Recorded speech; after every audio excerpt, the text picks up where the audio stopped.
The trial ended today in bankruptcy court. Our business editor, Rob Maloney, was there. And Ron, when will we hear from Judge Rhodes on this, do you think?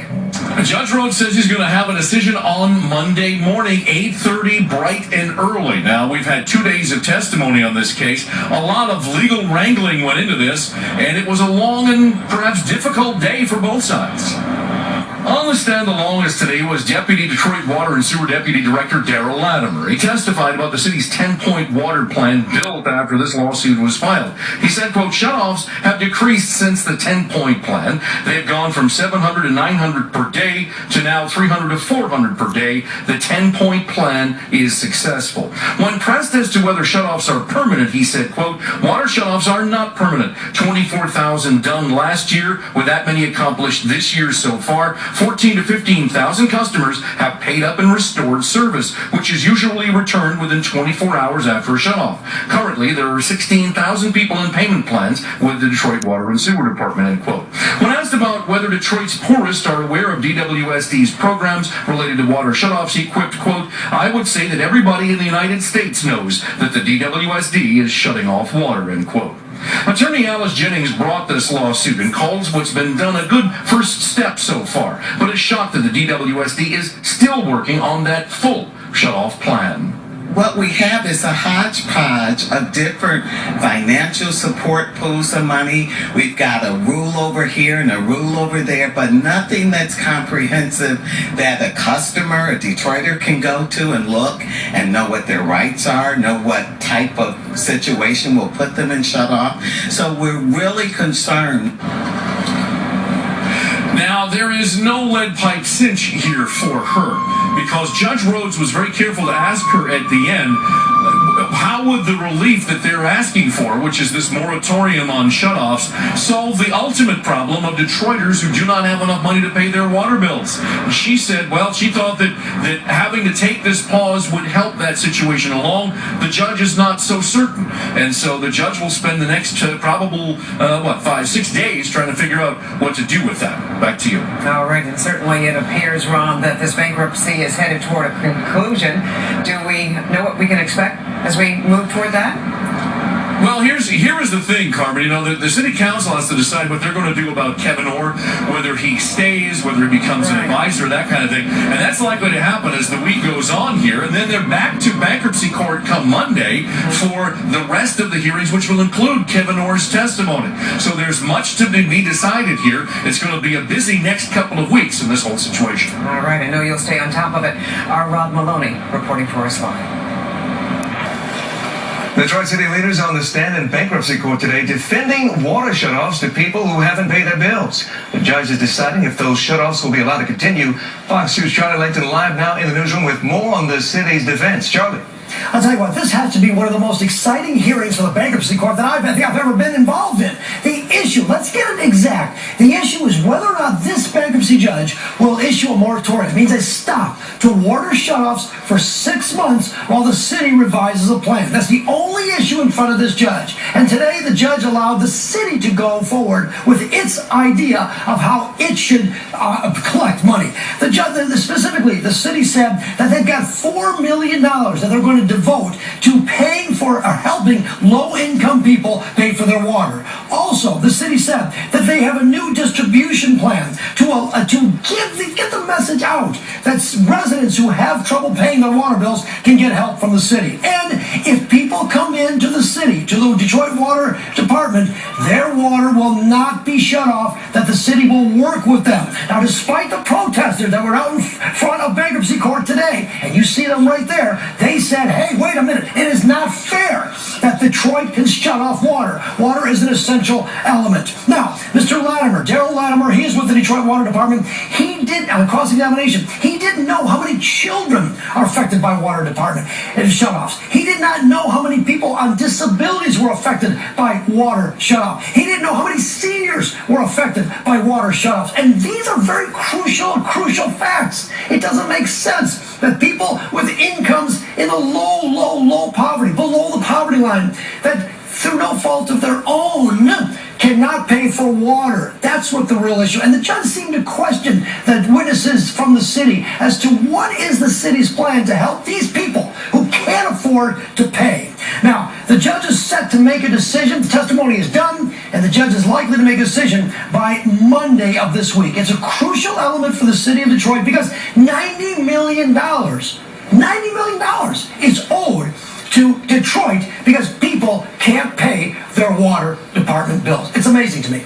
But Charlie, also water officials said that, frankly, revenue had increased while they had the shutoffs going. Once the moratorium was in place, revenue dropped. Yes, and that's the reason. Now, listen, a moratorium. Listen, the people that I talked to that said that we want a moratorium, we want a fair plan to pay their water bill, but it can't be just pay 10% of your outstanding bill, then you get on the payment plan. Oh, by the way, if you miss a payment, you're owed 30%. If you miss 2 payments, you're owed 50%. Nobody can afford that. It's not realistic. So what's going on here, what I think the people that are advocating to ask the judge, make it the ability to pay. If you only have a certain amount of income because of your Social Security, disability, or because of other issues, you should pay a set amount.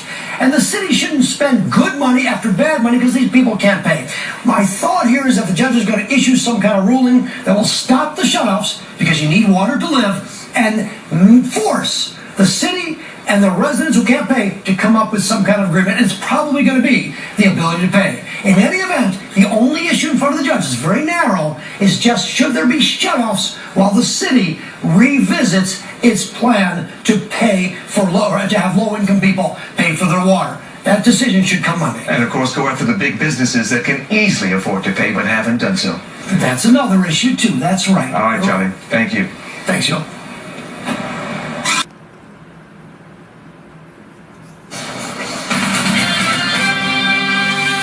The Illich family getting ready to break ground on Detroit's new entertainment venue, Skyfox, over the scene today and came across this. Red shipping trailers in the shape of a hockey puck.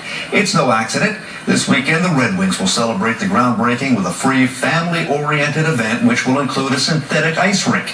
The public will be allowed to skate from this Saturday until the following Sunday, and there will also be a free District Detroit block party this Thursday. It'll start at 6 p.m. at the intersection of Woodward and Sibley. Well, tonight, some people say that democracy has returned to Detroit. The mayor and the city council are now in control. The resolution removing Kevin D. Orr as emergency manager, removing the city of Detroit from receivership under Act 1236 to add it to new business. All those in favor signify by saying aye. Action will be taken. It was a unanimous vote by the city council just hours ago, and a deal that was days in the making. Kevin Orr will continue in his role as emergency manager, but only to oversee the city's bankruptcy process. The people, now elected by Detroiters, will run the city. And it's timely, and it gives me the authority to shepherd the bankruptcy process to a stable and hopefully successful end. Now, of course, the federal bankruptcy judge must approve the plan of adjustment. If and when that happens, Kevin Orr will be completely removed from his role once the plan takes effect. Now, many of you might be wondering why council chose to keep Orr on at all. Well, for one, Orr crafted the plan of adjustment, and it can be argued that he knows more about the city's bankruptcy than anyone else. And there's another reason found in the wording of some of the city's bonds. The problem is that bond issue says if there is not an emergency manager, that is an event of default. So we were in a situation that if we remove Kevin Orr effective September 28th, we would have defaulted. Orr's 18-month contract expires this weekend. He is still expected to testify during the bankruptcy trial, which could last several more weeks. Action underway in Hockey Town to launch the Red Wings' new arena and entertainment district. Crews have hit the ground running, starting with the ceremonial shovels. Construction of a new arena has been the dream of the Illich family for years. And soon, this space will be transformed into a new 18,000-seat arena for the Wings. And of course, neighborhood developments, places to shop and dine and live will soon follow. This is a tremendous example of the public sector, the private sector coming together and unleashing tremendous power in a project like this that will create over 8,300 jobs. This is more than an arena, and we all know how important hockey is in this town, and we are Hockey Town, but beyond that, this is a whole entertainment district that's going to be wonderful in terms of mixed use, really bringing people to live and work downtown in addition to just playing. It's believed that more than 14 million people will visit the area once it's all built and the arena is up and those shops and restaurants are there. The team is also having a 10-day block party to celebrate the groundbreaking this week. Back here in Detroit, EMS response time once again under scrutiny. This time after a medical emergency right there at City Hall. Fox News' Amy Lang was there during that call for help. 50 years or so. You're talking about a city that has, that at one point had... Darren Nichols is a City Hall reporter for the Detroit News and one of the nicest guys you'll ever meet.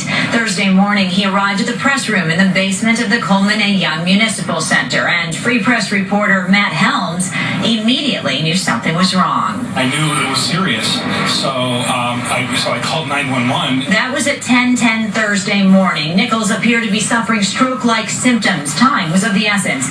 But no ambulance. The last call Helms made to 911 was at 10:30, and the ambulance arrived shortly thereafter. It took 25 minutes for the EMS to arrive. We were literally outside listening for sirens and didn't hear any. And it's really, really frustrating. Mayor Mike Duggan addressed the delayed response after leaving a closed-door meeting, a meeting Darren Nichols had been at the Municipal Center to cover. It is not acceptable. The national standard is 8 minutes, and we have a team now looking at why the response was so slow, and I'm waiting for an answer from the fire department on that. Officials telling us they thought this issue with EMS and response times had been fixed, but apparently not. It's unacceptable. 3 years ago, Councilmember Andre Spivey was called away from the council table when his mother had a medical emergency. He drove from downtown to her job at 8 Mile in Greenfield, and there was still no ambulance. We put it in the back of the car and took it to the hospital ourselves. And so I'm very well aware of the challenge. I thought this problem was taken care of. We're all at risk if we can't get ambulances on time. The fire department is working on response times. New rigs are on the streets, but clearly it remains an issue if you can't get an ambulance to the hub of city government in a timely fashion. As for Darren Nichols, he is recovering in the hospital. Our thoughts and prayers are with him. In Detroit, Amy Lang, Fox 2 News.